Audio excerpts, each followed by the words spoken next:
Now, the greatest radio shows of all time.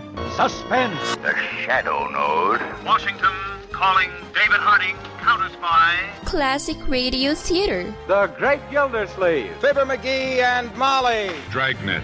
Gunsmoke. The Lone Ranger. Now, step back into our time machine with your host, Wyatt Cox. Good evening, friends of the Inner Sanctum. Espionage with Brian Donlevy, starring in an episode of Dangerous Assignment, going back to May 31st, 1950. This episode entitled The Little White Pill.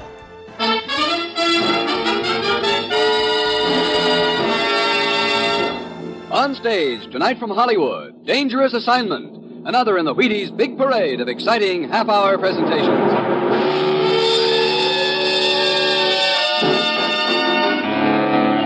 Dangerous Assignment, starring Brian Donlevy as Steve Mitchell.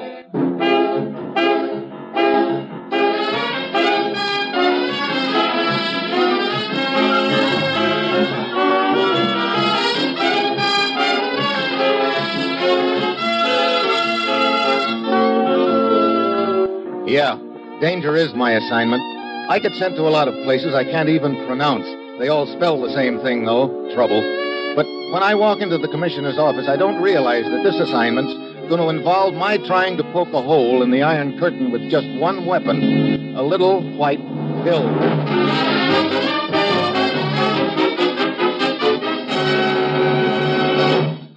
Morning, Commissioner. Steve, Bill Sorensen was arrested in the Balkans the other day. Bill Sorensen? He and I used to be roommates at the Naval Academy. I know. That's why you're elected. Elected to what? Sorensen was arrested on charges of espionage. His trial started today. He's confessed to a lot of things, among them being a member of Naval Intelligence. What? Now, look, if Sorensen were a member of Naval Intelligence, that's the last thing in the world he'd ever admit, Commissioner. I know. Now, Steve, we think Sorensen's under the influence of a certain drug. We think it's a new one that makes you say anything you've been told to say. Now, if we're right, if that's the drug that's being used, here's the antidote. This little white pill. Sounds like a lot of ifs, Commissioner. I know, but that's all you got to work on, Steve. Hey, now, wait a minute. You're not trying to tell me I'm supposed to go over to the Balkans and give Sorensen this pill, are you? Yes, he's being held in a jail in the city of Sarava. Look, isn't there anyone who can help me? Yes. Here's a torn page out of a book, Steve. Take it to the Benesh bookshop in Sarava. You'll find help there. Now, Steve, get over there. Administer the antidote to Sorensen, and then get him and yourself out of there if possible. Well, that's it. You've got your assignment. Good luck.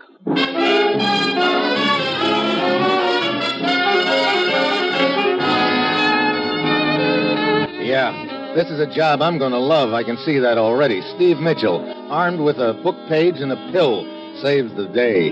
But the only thing that's worrying me is who's going to save Steve Mitchell. It's Tuesday when I get to the Benesh bookshop in Sarava. I flash the torn book page to Benesh, and he leads me into the back room. Here you are, Mitchell, the floor plan of the prison. Study it carefully. Hey, brother, this makes Alcatraz look like a country club. Now, here is the cell on the 3rd floor where Sorensen is imprisoned. On the floor, directly below, is the courtroom where his trial is being held. Yeah, and here's the nearest outside door on the ground floor below the courtroom. Yes, at 5 o'clock this afternoon, there will be a truck outside the door. But it can only stay there for 3 minutes. The trial will continue all afternoon. If you and Sorensen can get to that door around 5, you can make your escape in that truck. Well, you told me how to get out of the place, but you've omitted a couple of small details, like how am I going to get into the place? And how am I going to slip this pill to Sorensen? How you give him the pill will have to be up to you, Mitchell. But this camera and these forged identification papers identify you as an employee of World Photos, and you will be given admittance to the trial. I see.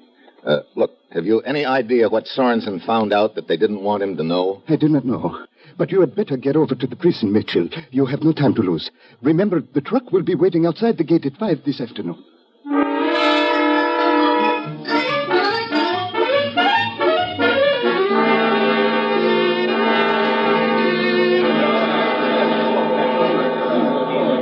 May I have your attention, please? Quiet! Please. Thank you.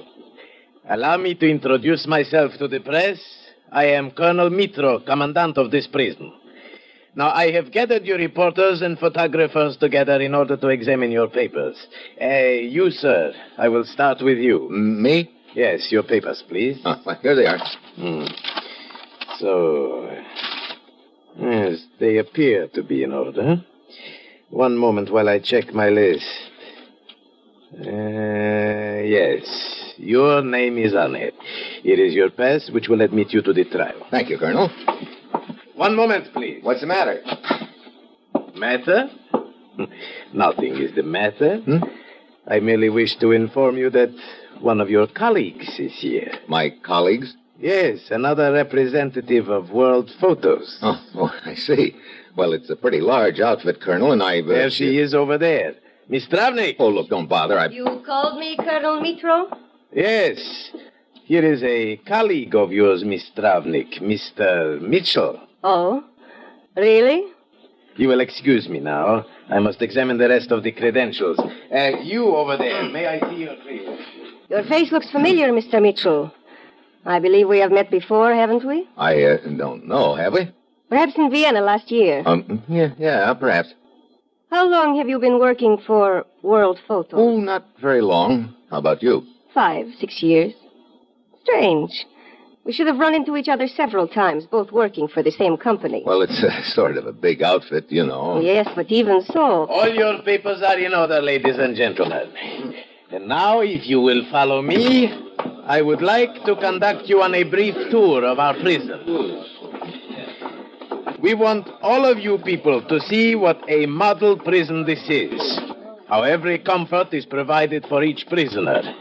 In our spotless kitchen down there at the end of the hall are prepared tasty and nourishing meals which are... Here, you will be able to see and judge for yourselves. Krupal. Yes, Colonel? Krupal, show the people the fine food you are carrying on that tray. Yes, Colonel. There.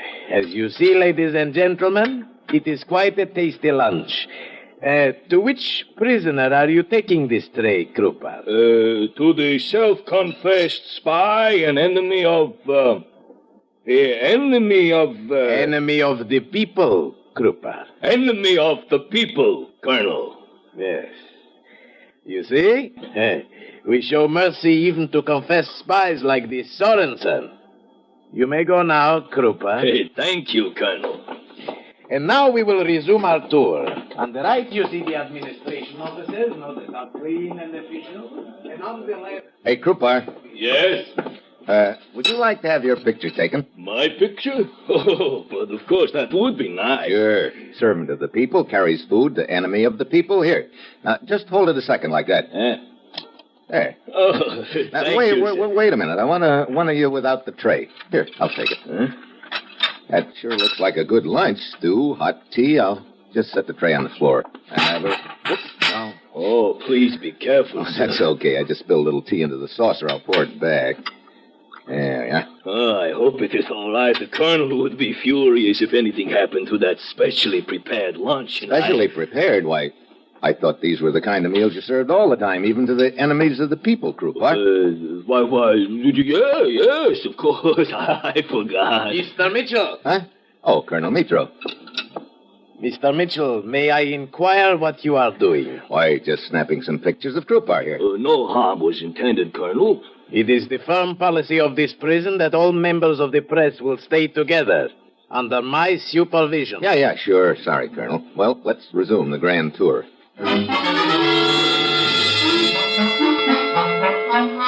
We finished the tour, then go into the courtroom to wait for the trial. I'm sweating it out, wondering if Sorensen has drunk the tea I'd slipped the pill into, and if so, how long before the antidote will take effect. Then a husky guard leads Sorensen into the courtroom. They sit him down about 6 feet from me. I have to keep my camera covering part of my face because if Sorensen is still under the effect of the drug and spots me, he'll probably spill all about me. A gent with a face like a vulture starts hammering questions at Sorensen, and his answer sounds like he's reading them out of a book. Is that not true? Yes. Now, Mr. Sorensen, it is also true that you own a marine construction company? Yes, it is true. Now, this company undertakes the construction of various piers and also repairs boats. Yes. But actually this company is but a front for your espionage activities directed by you? Yes, that is true.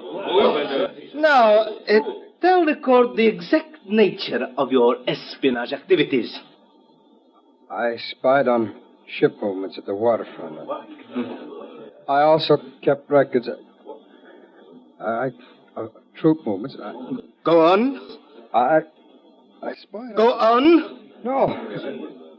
Wait a minute. What am I saying? No, that's not true. I've never done any spying. The prisoner was confined. I'm not a spy. The question. I run a legitimate business. I've never engaged in espionage. Take your hands off me. The prisoner. I tell you, I'm not a spy.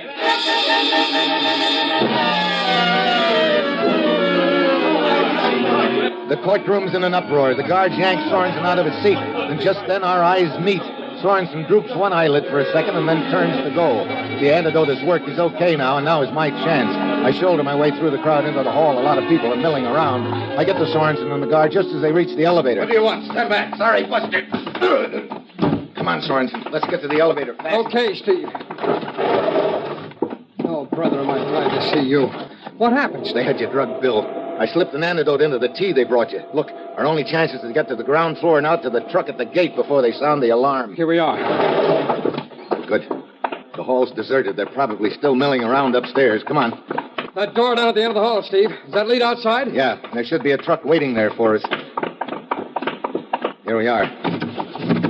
Oh, great. It's locked. What? Yeah, and it was supposed to be open. Steve. Huh? Listen, somebody's unlocking the door from the outside. Yeah, brother, we better get lost.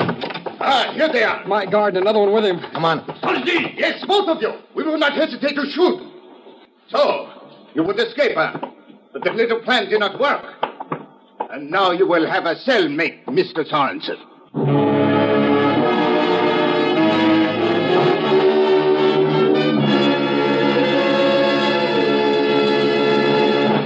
May 31st, 1950, Dangerous Assignment on Classic Radio Theater with Wyatt Cox.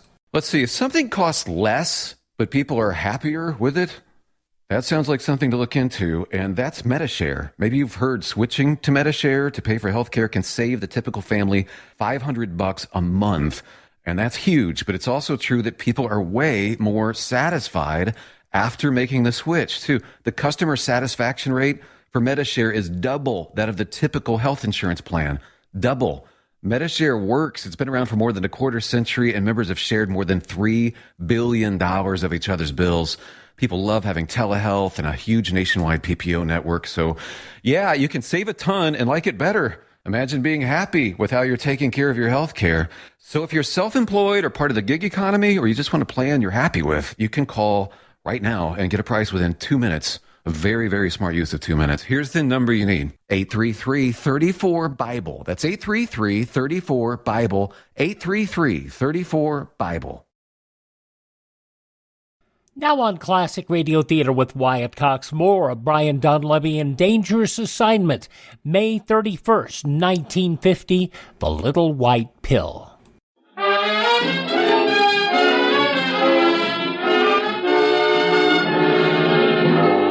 Now back to Dangerous Assignment and Steve Mitchell.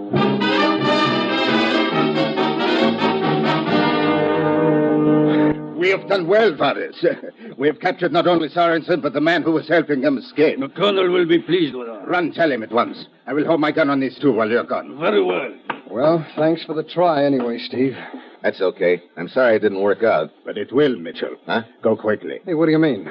Hey, wait a minute. Don't tell me you're the boy that they told me would help me inside the prison. Yes, when you grabbed Sorensen from me at the elevator, I was not expecting you would hit me so hard. What? That is why it took me so long to get down here and open the door for you. Oh, brother, now I've seen everything. But you must hurry. The truck is waiting for you over there. Yeah, I see it. Okay, guard. Thanks a lot. One moment. Huh?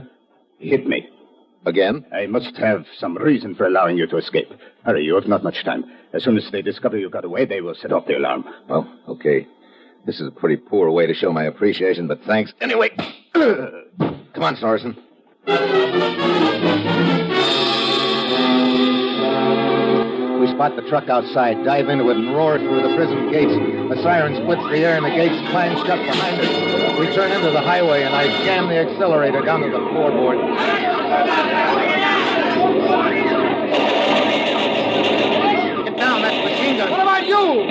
Sure give a lot for an automatic pilot in this buggy right now. Steve! I'm okay, just a little broken glass in the face. There. We're out of sight for a little while now, but they'll be coming after us. We've got to ditch this car and take off to the city on foot. Listen, they're coming after us, all right. Hey, wait a minute. Those low-hanging trees on the side of the road. Steve, watch it! Tree trunk ahead! I see it. You know, Steve, I thought we used to get into scrapes when we were plebes at the Naval Academy, but they didn't hold a candle to this. Yeah? Well, midshipman, you better come up with an operation plan right now as to where we're heading. You got any ideas? Yeah, my fiancé's brother. He's a black market operator, has a hideout in town. Well, lead the way. Steve, I've stumbled onto something hot. There's a Navy task force cruising in the eastern Mediterranean heading this way. You mean one of ours? That's right. And sometime tonight they're going to run into some mines. What? How do you know? Well, the other day I spotted a fishing boat down at the waterfront. It looked phony to me, so I did a little snooping. It was a mine layer. I got close enough to pick up a little of their conversation. Their plan was to lay a few mines in the path of the task force.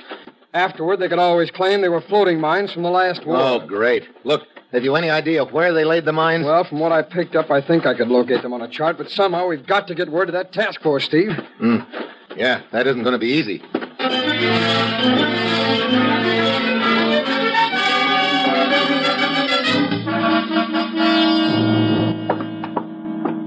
Here we are, Steve. Who is there? Sorensen.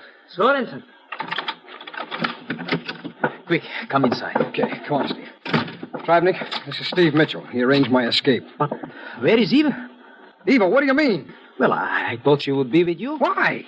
Well, she said she had worked out escape plan for you. What? She went to the jail posing as photographer. She had little red truck with her. Wait a minute. Eva Travnik. Yes, my sister. Sorensen's fiancée. Holy smoke, that's the girl I met in the prison. She was posing as another representative of World Photos. She was what? Yes, she had little red truck, and she was going to try and arrange an escape. Steve, I'm going back there. They'll hold her as your accomplice. No, you're not. Eva's in trouble. I tell you, I'm going back. Don't be a fool. Get out of my way, Steve. Look, if anyone goes back there, it's going to be me. Well, but you can't... Look, you've got to plot the position of those mines on a chart and get word out somehow. I'll see what I can do about Eva. But how can we get word out? They probably got the telephone switchboard tapped. Yeah, and they probably got the depot covered, too. Wait a minute.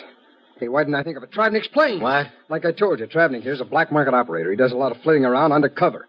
He's got a little plane stashed out at a cow pasture just outside of town. Yes. You see, Mitchell, I do not approve of the government in power here, so unknown to them, I make them pay me for the privilege of remaining in power. Well, if we could get out of here by plane, we might be able to contact the task force by radio.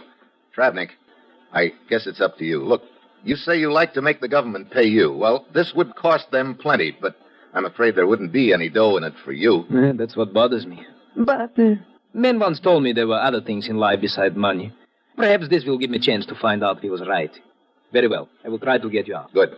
Write down the location of the cow pasture where you've got the plane. Sorensen, get out a chart and plot the position of those mines. You gonna go after Eva? I'm gonna try. You two, get out to the plane and get it warmed up. And if I'm not there in 1 hour, well, don't wait for me.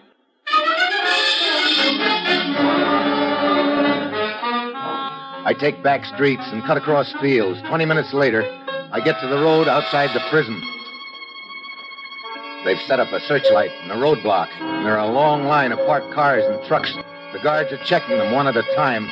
I spot Eva's red truck, the third one back from the roadblock. I've got to act fast. Then I see a lieutenant in a heavy overcoat standing on my side of the road. I ease over. Halt! Lieutenant. Who are you? One of the reporters covering the trial, Lieutenant. There's a body over here. A body? Where? Show me. It's in the bushes. But I don't see any body. What is it? Right here, Lieutenant. It's going to be yours. I slip on the lieutenant's coat and cap. Then I run over to Eva's truck and jump onto the running board. What do you... Wait. It's Steve Mitchell. Yeah. Pull out a line and head for the roadblock. But they will stop us. Maybe not if they don't get a good look at me. Come on. All right. Keep going slowly. Straight ahead. Halt! All cars and trucks ought to be checked. Colonel Mitro's orders. Oh, forgive me, Lieutenant. Proceed. Speed up. You know how to get to that cow pasture where your brother keeps his plane? Yes, Steve. Okay, head for it and don't spare the horses.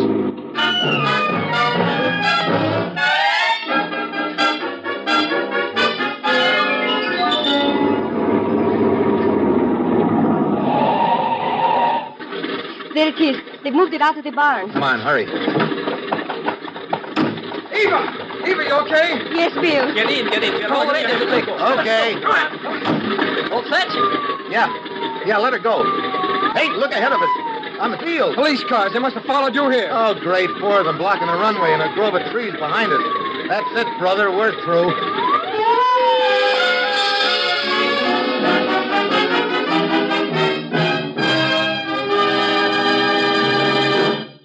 Here's why it's Wheaties, breakfast of champions. What are you doing tomorrow? Going to the factory? Getting to the shop early? Or just taking it easy with 3 kids in the house to clean? If you've got things to do tomorrow, start tomorrow with Wheaties, breakfast of champions. They're whole wheat flakes, and they give you whole wheat energy. Vitamins, minerals, proteins, too. All the good, work-speeding nourishment that whole wheat has to offer, you get in Wheaties. That's why with milk and fruit, they help make a better breakfast that helps you do a better job. So look, tomorrow, next day, as soon as you can, get Wheaties onto the breakfast table. Be good to yourself. Have a bowl of Wheaties and feel the difference in the morning's work. Now, here is the conclusion of Dangerous Assignment.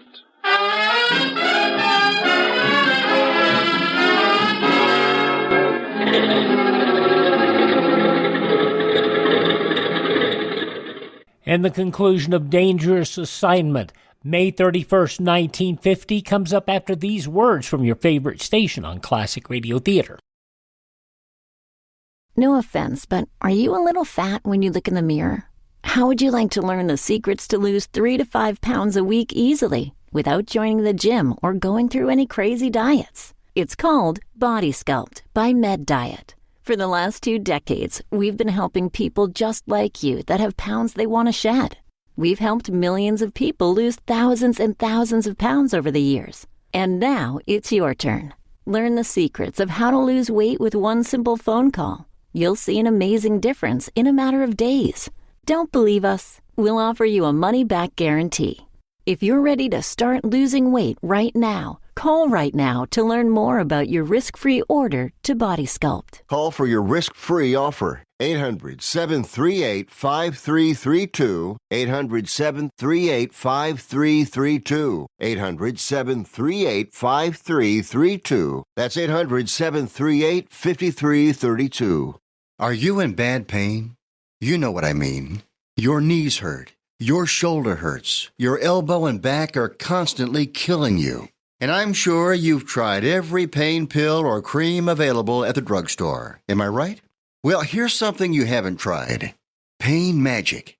Pain Magic is not available at any drugstore. The only place you can get it is by calling the special toll-free number I'm about to give you. And to make things even better, call right now and find out about our buy one, get one free offer. We're so confident it'll work for you that we offer a free bottle with your purchase. No prescription required. Call now to learn how you can get Pain Magic and get rid of your pain. Remember, your results may vary. 800-492-8164.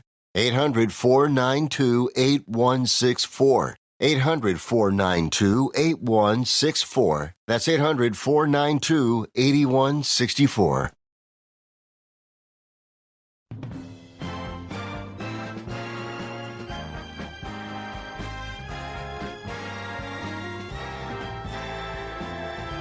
Now on Classic Radio Theater with Wyatt Cox, the conclusion of Dangerous Assignment, May 31st, 1950, The Little White Pill.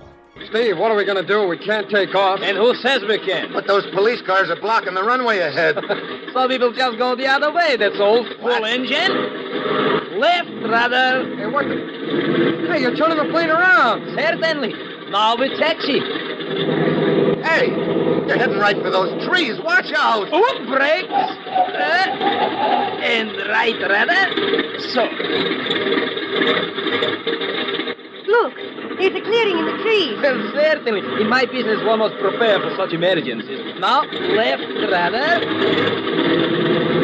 Hey, well, what do you know? Another cow pasture on the other side of the grove. This one I call my emergency runway. Well, I gotta hand it to you, Travnik, but we're not off the ground yet. Hold on. It's going to be bumpy takeoff. Steve, look back there. Gun flashes, they're shooting at us. Get down, Eva. Bill! Oh, dear. Well, a hole in the wing cuts down wind resistance, I suppose. Yeah, we're liable to collect more than a hole in the wing if you don't get this baby airborne soon. No sooner spoke than did.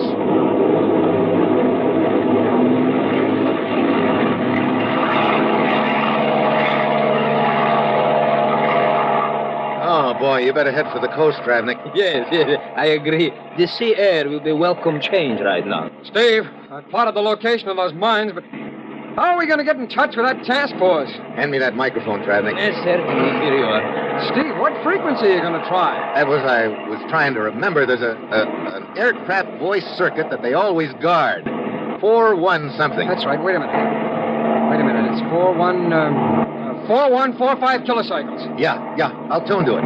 How are you going to call them? If we address them as U.S. Navy Task Force, they'll think it's a trick. I know. We don't have any idea what code name they're using. Wait a minute. Huh? We'll tie it in with the Naval Academy somehow. What do you mean? Well, the name of a building Yeah, that's it. Look, Bill, you and I room together as plebes in Bancroft Hall. Maybe that'll work. I'll give it a try. Plebe to Bancroft Hall. Plebe to Bancroft Hall. Over. I hope they're within range so they can receive us. I'll try it again. Plebe to Bancroft Hall. Plebe to Bancroft Hall. Over. Bancroft Hall to Plebe. Hey! Bancroft Hall to Plebe. Identify yourself. Over. Steve, they picked us up. Yeah. Plebe to Bancroft Hall. If you've got a Navy register aboard, look up Steve Mitchell, class of 1935. But first, take this message. Mines. Floating mines. At latitude 37 degrees, 33 minutes north. Longitude 18 degrees, 26 minutes east. Repeat and over. Bancroft Hall to Plebe. Latitude 37 degrees, 33 minutes north. Longitude 18 degrees, 26 minutes east. Emergency turn 9, emergency turn 9. Oh, boy. They must have been right on top of those mines, Bill. Yeah. I heard someone give an emergency turn signal. Oh, brother, that's too close. You know the frequency of the Sarava radio station, Travnik? Oh, certainly, but they have lousy programs, Mitch. Well, turn her around a bit and see if you can pick up a newscast. I'd like to see how we're doing. All right. You know, I'd sure hate to go through a routine like this every day. You can say that again. But we are safe now. And that is all that matters. Wait. Here is our radio station. Good evening, friends and comrades. This is Colonel Mitro speaking. Well, our old friend. I have been asked by the radio station to make a statement concerning the brazen and treacherous jailbreak this afternoon.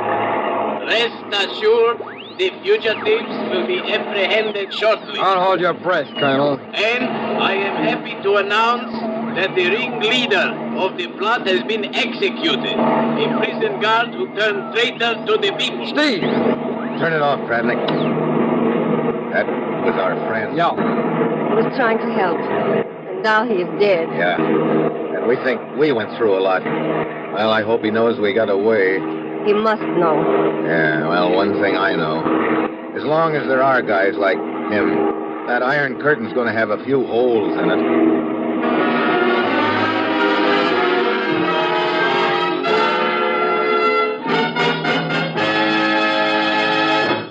Dangerous Assignment, starring Brian Donlevy as Steve Mitchell, is written by Bob Wright with music by Basil Adlam and is produced and directed by Bill Karn.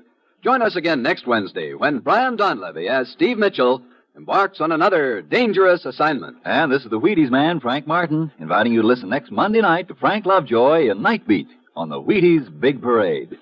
See you then.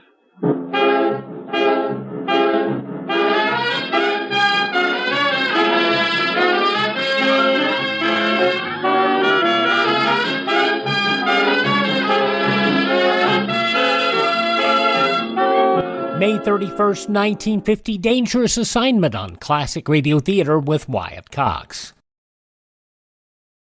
Now on Classic Radio Theater with Wyatt Cox, an episode of the soap opera Claudia. This episode originally broadcast May 31st, 1948. And now, Claudia.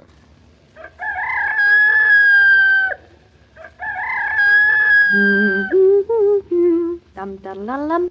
David, are you ready for breakfast? I've got to finish getting the Claudia and the flower. You'll have to talk a little louder. I can't hear you. David, are you ready for breakfast? For heaven's sakes, David, are you deaf? I am not deaf. You're the one that's deaf. I'm not. I can hear you perfectly. You haven't said a thing. I said, quote, no, I am not ready for breakfast. Unquote. I didn't hear you. The water is running. It's funny you can hear me. Can I go now? Then you aren't ready for breakfast. Look at me and draw your own conclusion. You look just like Santa Claus. May I go and shave now? The lather is getting dry. Oh, what's the difference? Well, you try shaving with icing on your chin. Really, I don't know why you men make such a fuss about shaving. Here. It looks awfully simple to me. Here's my razor. Now go Thank you. on, shave yourself. Well, I haven't got time this morning. I'm hurrying. Because you said you wanted to catch the earlier train, so it wouldn't hurt if you hurried too. Heavens grant me patience. I'm putting on my shoes. How clever of you. Hey, David, you'll catch the train early? Because I don't see there's any point in hurrying if you're not going to catch it. Well, I'm going to catch it. I don't know that. Please try and speak clearly. I cannot understand a word you're saying. Darling, I'm trying to finish my chin. My, you're grumpy this morning. I think you got out of the wrong side of bed. Oh, such a beautiful day. I'll come in and sit on the edge of the tub and watch you. Please don't now. I know what that means. All right. Don't get excited. You I'm want me going. to cut my throat? Well, no, of course. David, be careful around your ears. 1, 2, 3. Which go tie away. shall I get for you since you're in such a rush? 4, 5, 6. You bully! I'm out. As a matter of fact, I'm all dressed. I'm going downstairs and have breakfast. Thank heavens for small play. Oh, I heard that all right. But I forgive you. You know, it's a good thing one of us has a sweet disposition. Although, as a rule, you're pretty sweet yourself. I'll meet you downstairs, Mr. Grumpy. Why, Mama, you here already? You said last night we were having an early breakfast. David is still shaving. Must be awful to shave every day, don't you think? Must be awful for David. Why David, especially? There are certain things that are easier done alone. You are clairvoyant. That's just what David was just saying to me. How'd you sleep? Beautifully, until your silly rooster started crowing in the middle of the night. Oh, he's a befuddled little rooster. Well, I better get the coffee on. Everything is ready. Say, you're almost as efficient as our maid. Thank you very much. Won't she be disappointed when she gets here and breakfast will be all over? What are we eating this morning? The orange juice is on the table, the dry cereal's on the table, and the coffee is perking on the stove. I'll get it. Say, Mama, do you work by the day or the week? I work by the minute. Top of the morning to you, Mother. Top of the morning to you, David. Good morning, darling. I haven't seen you in years. Here's the coffee. Well, good morning, darling. My, you are looking well this morning, Mrs. Norton. Oh, what time is it? thank I've got to be you. going. It's time enough for you to eat your breakfast. I don't want any breakfast. I'm not hungry. You are so hungry. Eat your cereal. I put my foot down. Your foot has nothing to do with your cereal. I'll put Go it in the on, cereal. Eat it. It's good for you. I don't want to be done good for. Oh, He's very stubborn this morning, isn't he, Claudia? Terribly. After I slaved over a hot stove, taking that cereal out of the box. Now look, you two women. I am a big boy now. Well, you are not going to stay very big if you don't eat. All right. Then I'll grow small, but we haven't got much time. Pass me the coffee, Mother. Darling, you can't go into town on an empty stomach. I'll You'll go be on the train. exhausted before noon. I'm exhausted now. I give up. Mama, you see what you can do with I'm him. staying out of this. Thank you, Mother. But for once, I must say Claudia is Darling, right. look. You worry a lot about me. You want me to take it easy and not run around and be careful. And I know you worry because you love me and because of the baby coming. So I worry about you eating because I love you. Pass me the cream, Mother. You're noble in defeat, David. I am a Casper milk toast. That reminds me, make some toast for Casper, Mama. I had to go and open my big mouth. Put your cereal in it. I don't like cold cereal. Want some eggs? I'll boil some eggs. Only takes 3 minutes. Sit down, will you? Stop running around like a chicken. Yes, sir. What time's the train you want to make, David? 7:45. It's 20 minutes after 7. 20 minutes. It is. I've got to be running. But you haven't eaten a Well, thing. it can't be helped. Besides, it's your fault. My fault? Yes, if you hadn't gabbled so much while I was shaving. Listen to him, Mama, how he blames everything on me. Remember now, this. Look, get the car out of the garage, darling, while I drink my coffee. Then you can come back and finish your breakfast. I'll drive you to the station. You will not? Better stop arguing. Trains don't wait. I am up against a blank wall. David, will you promise me one thing? Anything. Just one little thing? Anything if you'll get out of my way. I won't get out of your way until you promise. I promise. Good. Promise me you'll eat a decent lunch? I promise. Promise me you won't order a sandwich and a carton of coffee? I promise. Promise me you'll go to a restaurant and sit down and have a 12-course dinner. I promise. Your fingers aren't crossed? Look, Because if I find out you had a sandwich for lunch, I'll never forgive you. I swear to tell the truth, the whole truth, nothing but the truth, help me God. David Norton hereby promises with no fingers crossed that Sure? he'll have a decent lunch, that he'll not order a sandwich and a carton of coffee, that he'll go downstairs and sit to a 10-course dinner. Well, I'm through signing this stack of mail. What time have you got, Roger? 25 to 1. Already? Whew, what a morning. What an afternoon ahead. You going to be here a while? I can arrange it, David. I have a lunch at the club, but that's any time. I hate to leave the office, but I better get on my way. Where are you heading for so unenthusiastically? Out to lunch. I promised Claudia I would. You know, I suspect she thinks I come down to the office just for a little relaxation. No architecture involved. All wives think that. A man's office is just an evasion for responsibilities. Wouldn't you rather I had a sandwich and a carton of coffee sent up for you? Then you can take your time. I'd much rather, but I promised Claudia I wouldn't. So I'd better go out. David, you are henpecked. Looks like it, doesn't it? Lucky you. Must be nice to be henpecked by Claudia. It is. But don't you tell her I said so. It would be the end. Oh, I think I heard the office door open. I'll see who it is. Hello. I'm sorry, but is Mr. David Norton here? Oh, yes, he's in the other room. Is he busy? If he is, I'll just leave. But if he isn't... Just a moment. I'll tell him you're here. Just tell him it's Miss Manners. Victoria Manners. Miss Manners, you insulted me. I was very well aware of who you were. That's very sweet. I enjoyed seeing you in your last play very much. Very much indeed. Thank you so much. It's always gratifying to be complimented on a performance. When a play closes, you feel it's the end. But when your audience remembers, well, it's very nice. I'll tell Mr. Norton you're here. David, there's a beautiful blonde waiting for you outside. What's that? I say there's a beautiful blonde for you outside. I'm busy. Who is it? Victoria Manners herself. Good heavens, no. Good heavens, yes. You never told me you knew her. Well, I didn't till the other night. A friend of Claudia's, a chap who's going to run a theater up in Eastbrook this summer, dropped in. He brought her along. Should be a very interesting summer. Shall I send her in? I wonder what she wants. I'm in a hurry. Well, if you don't want to see her, I'll be very happy to. The pleasure is all yours. But I guess I'd better go out and be polite for Claudia's sake. It's wonderful the things a man will do for his wife. Well, hello. This is quite a surprise. Oh, David. I was going by, and I knew your office was in this building.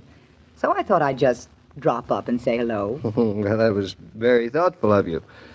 Hello. Hello. This is a charming office. Such good taste. You seem to give charm to all your surroundings. Well, my partner has had these offices for quite some time. That isn't what I meant, and you know it. It's very forward of me to drop up like this, but it's lunchtime, and I thought if you weren't busy... Well, I was just about to... Well, I mean, I am busy. A big job ahead of me, you know. And... Well, a big job certainly demands a lot of energy. And if you're going to have the strength to go through with it, I think you should have a good lunch. That's faintly reminiscent of a conversation I had over breakfast this morning. Your wife? Women seem to think that everything should be dropped when it comes to a meal. Work, responsibilities, trains. But eating comes first. Your wife is right. I'm heartily in favor of her advice. You work a lot better if you take a little relaxation. Well, Come on. Don't make me have to ask you twice. You can please your wife by taking me to lunch. Well, when two beautiful women insist on the same thing, I don't quite see how I can refuse them both. Then it's settled. I know a wonderful little French restaurant right around the corner. They make the most fine oysters a la Rockefeller. All right, I'll be right with you, Miss Manners. You know, I thought I'd have a much harder job bringing you with me. Well, you would have, if it weren't for my wife. What? It's very complicated, Miss Manners. If we're going to have lunch together, you're going to have to call me Victoria, David. Looks as if I'll have to call you Victoria. I'll tell my partner I'm going out. I'll be right with you. I am trapped, Roger. I've got to go and have lunch with Miss Manners. But I'm only going because I promised Claudia that I would go to a restaurant and have a 12-course dinner. Of course, of course. Now, stop nodding like that. If you have any silly ideas about this... Not one. Well, all right. I'll be back as soon as I can and be polite at the same time. Do that. Oh, David. Yes? There's a little piece of lint on your collar. Brush it off. Oh, you're a rascal. Now, listen. I'm only doing this because of Claudia, mind you. Now, don't get any ideas. I promised her. I know you promised. But you're in this up to your neck, old boy, so run along with Miss Manners for your lunch. Hello. Oh, Claudia. Hello, dear. No, David isn't here. He just stepped out. He's on his way to lunch. Oh, you call to be sure he has a decent lunch. No, he isn't having a sandwich set up, I promise you. My word of honor, he is on his way to lunch. David wouldn't break a promise to you. Oh, and Claudia, David is going to have some lunch. Goodbye. Oh, promise me that someday you and I will... If a friend drops in this afternoon, are you prepared to offer her a pleasant welcome? A refreshing welcome that will not require your extended absence? May I suggest that you put half a dozen bottles of Coke on ice? Then, when company comes, you can visit refreshed. It's the easy, relaxed way of saying, glad you came. How about putting a carton of Coca-Cola on today's shopping list? Well, what do you think of David lunching with the Victoria Manners, Mr. King? As you said, Mr. Killian, he's going to have some lunch. I wonder what Claudia would say if she knew. I don't think she'd say anything. I think she'd be delighted, just so long as David really eats. And I think you're wrong. Eating is one thing. Eating with Victoria Manners, who is not interested in food, is another. And I hope David has the sense not to tell Claudia. I think you will tell her. It's that kind of marriage. Very foolish. Claudia's very understanding and all that, but, no. He shouldn't tell her. Why don't you come around tomorrow, Mr. Killian, and find out? I'll be along tomorrow, all right. I wouldn't miss this for anything. To tell or not to tell? That is the question. No, I think the question is, what will Claudia say? Well, we'll find out tomorrow. See you then. Goodbye, Mr. Killian. As I was about to say, every day, Monday through Friday, Claudia comes to you transcribed with the best wishes of your friendly neighbor who bottles Coca-Cola. So listen again tomorrow at the same time. And now this is Joe King saying au revoir. May 31st, 1948, Claudia here on Classic Radio Theater with Wyatt Cox. We thank you for making us a part of your day. Would you do me a favor and thank this radio station and support their advertisers? It's their kindness and courtesy that allows us to be with you each and every time we roll around here on your favorite station. You can also find our programs anywhere podcasts are served, including Spotify, Spreaker, Apple Podcasts, Google Podcasts, or Amazon. All you have to do is search for Classic Radio Theater with Wyatt Cox. That's Classic Radio Theater with Wyatt Cox. And also stop by our webpage. It's classicradio.stream. And that's classicradio.stream. You can stream our shows on demand, learn more about classic radio collecting. You can contact me there, find our social media links. And if you like what we do, you can also drop me a little bit in the tip jar. That would always be appreciated. That's at classicradio.stream. Thanks for making us part of your day. Tell all your friends the great radio shows are right here at this spot on the dial. Classic Radio Theater with Wyatt Cox on your favorite radio station.